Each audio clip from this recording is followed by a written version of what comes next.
Good Friday greetings, Rock Creek Fellowship.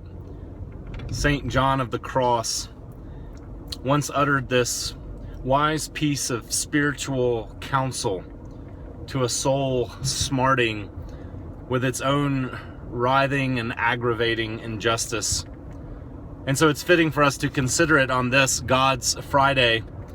He said, when you are in any state of disagreeableness, or anything unpleasant happens to you, remember Christ crucified and be silent. Whenever anything disagreeable happens to you, whenever anything unpleasant comes into your life, remember Christ crucified and be silent. Tonight we are going to do just that. As is our custom on Good Friday, we will gather at 6 p.m. tonight at the Lula Lake Land Trust. In this beautiful setting, we will consider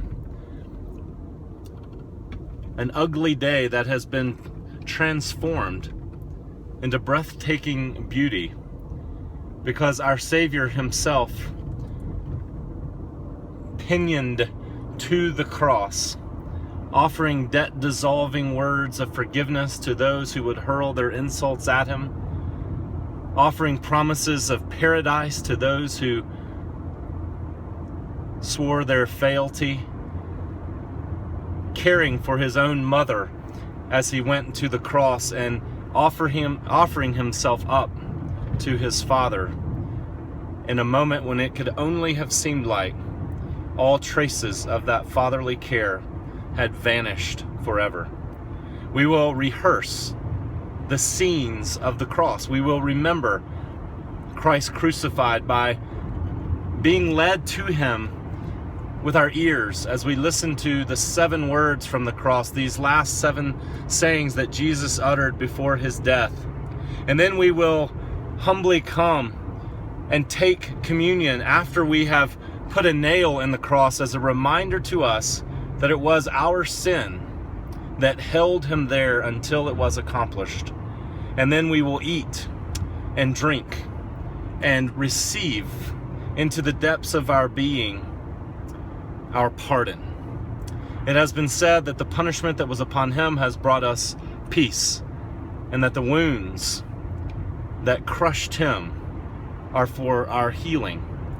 We have resources available to us when we meet up with injustice, when we come upon calamity, when it appears that all the evidences of God's fatherly care have vanished from our lives. We can remember Christ crucified and be silent because, well, looks can be deceiving. Evidences can lead us wrong because we happen to know that Christ's work there on that cross was not for nothing. The apostle says, if grace, or righteousness rather, could be attained by works of the law, then Christ died for nothing. We will consider tonight that he died, that the world that is so awfully wrong, and we its inhabitants could be made so awfully right with our Father in heaven. We will consider this as a resource so we can know how in our deepest moments of trouble to entrust our lives to our Father, to offer ourselves into his hands, and to remember that he can make sterling beauty out of disfiguring ugliness. I hope I will see you tonight as we gather to worship, to remember Christ crucified, and to be silent. See you in a bit.